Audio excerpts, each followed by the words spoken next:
We've got work to do.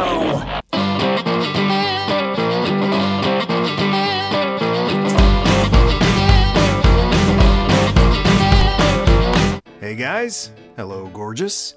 Hope everyone had an awesome Christmas, and thank you so much for all the holiday good tidings. Much appreciated.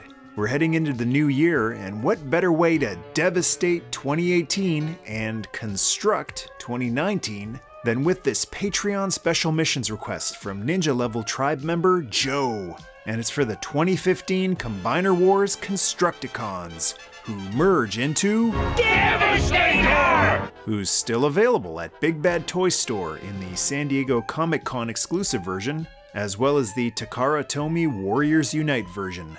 I was originally going to do all of this in one video. Foolish man of flesh! Yeah, after having another look at these guys, I wanted to go in depth on each one instead of just quickly glossing over them to get to the combine mode. So this 9-part series, The 9 Days of Devastation, will cover each individual Combiner Wars Constructicon, their combined form of Devastator, and the pair of perfect effect upgrade sets to make him even more devastating.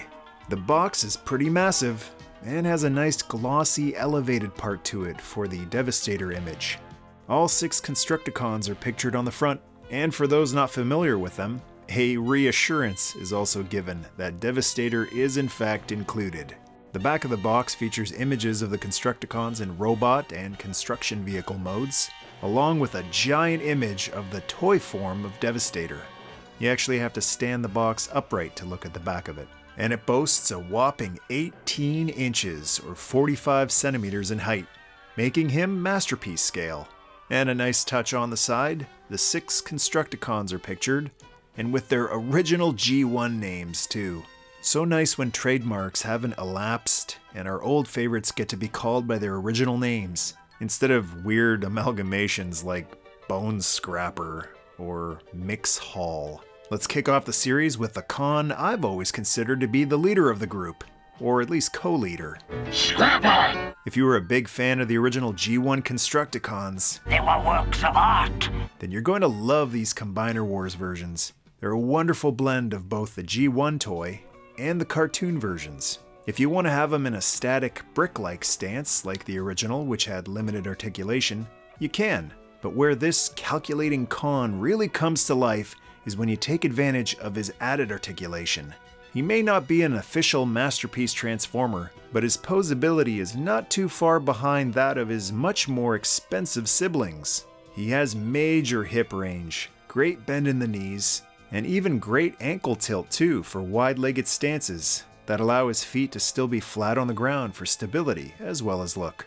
He has so much range in his hips that he can do the ultimate Van Damme splits if you have a pair of big rigs for him to balance on. The head can look left and right unimpeded, and just a little bit of a tilt as well. Great range in the shoulders thanks to this joint which collapses when he's in vehicle mode, allowing him to reach right across his chest, or out, or up.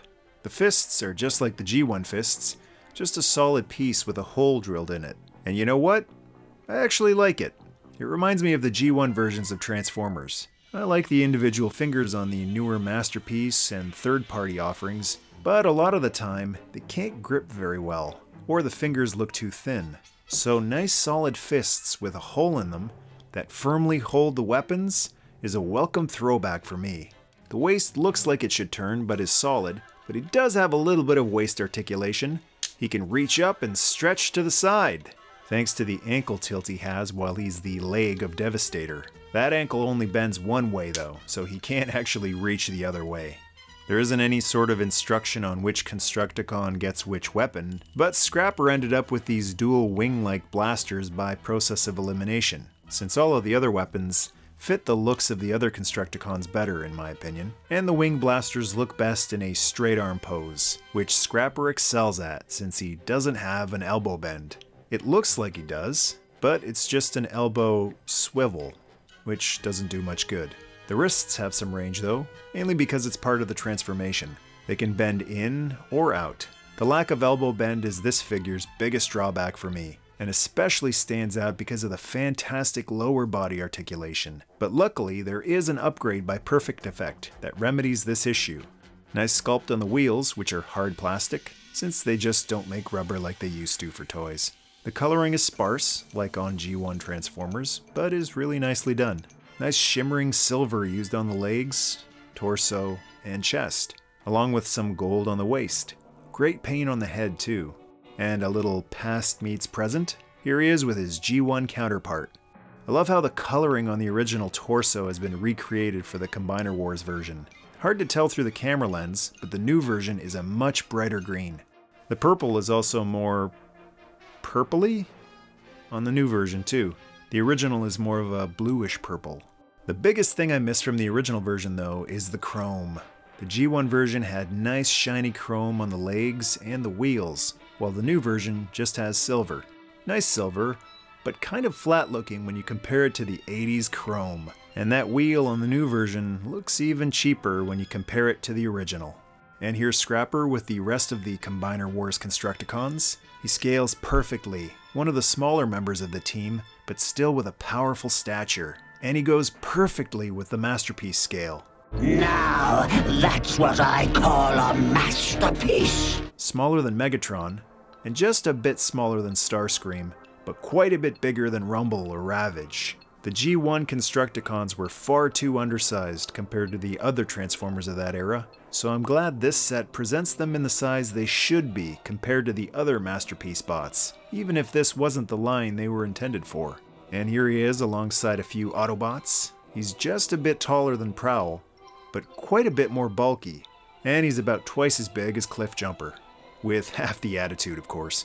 Okay, let's transform him into vehicle mode. Constructicons, transform! It's been years since I've done this, so you can watch me try to figure this out as I go. Going to do this old school style, no instructions. The transformation reminds me a lot of G1 Transformers, very puzzle-like, but not impossible. There are enough pegs that fit into holes and limited range of moving parts that you can figure it out without having to go through instructions or follow a long video tutorial. It's actually quite fun figuring out how everything is supposed to go, and all you really need is a picture of what the final mode is supposed to look like. So the hands fold in, the shoulders collapse, the head pushes in like the original did, which is a nice throwback. This shovel part comes down, but there is a bit of resistance. My Spidey sense says don't force it or it'll break, but it's actually another throwback. A bit of force is required, and like Jack Burton, it can take your best shot. The feet fold out and forward. Let's see. These arms look like they should be secured more than that. These leg parts join together and fold up. That's interesting. This cab has articulation. Moves left and right. Let's see if we can secure these arms. Just pop them in, and that feels more secure now. These leg pieces don't seem to want to go back. Wrong as usual. Ah, I see. They fold forward like this, and the peg is supposed to fit in this hole above the knee. If it's misaligned, they won't fit together, but once it's in there, it holds securely. Cool. There's a little tab here that fits into the wrist area to hold that in place as well.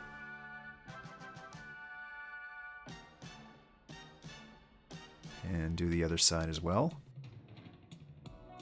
Give everything a squeeze to make sure it's all connected securely. And you've got a bright chartreuse payloader, or shovel dozer. We push the shovel down again, and all done. It's interesting this part can swivel, almost like another head in vehicle mode. It's just too bad it's a solid piece, instead of having a seat for a driver. Right! No one drives us, stupid human! Somebody's gonna get a drive to the landfill if you don't construct a better attitude. The shovel part can move up and down and can be used to scoop up cargo like energon cubes. Unfortunately, there isn't enough friction to hold the payload up. Not even one cube. It only has enough strength to hold itself up, unless you pop this up, and then the shovel is held in place and can carry quite a bit of weight. It's not quite as realistic looking a payloader as the G1 version, since this isn't an actual Masterpiece toy, which are often able to look great in both modes. It's especially tricky for this set since they're triple changers in a sense: robot, vehicle, and limb for Devastator. I think they made the right call though, and focused on the robot mode over the vehicle mode. He does have more range with the shovel than the original did in this mode though, and he retains that bulky, powerful look in construction vehicle mode too, looking quite a bit bigger than an Autobot car. And he's actually not much smaller than Grapple, who's huge in truck mode compared to most Masterpiece Transformers. I'll showcase all of the Constructicons in vehicle mode together in the Devastator video, since that's the mode they all start in when they combine to form the big bot. And since that transformation was so fun, let's take him back into robot mode. Arms pull out. Fists swing out. Head pulls up. His leg flaps fold down. And the backs of his legs fold down. This part folds out, revealing this hole, which plugs into this peg. And lather, rinse, repeat on the other side. Really like how secure these holes and pegs fit together.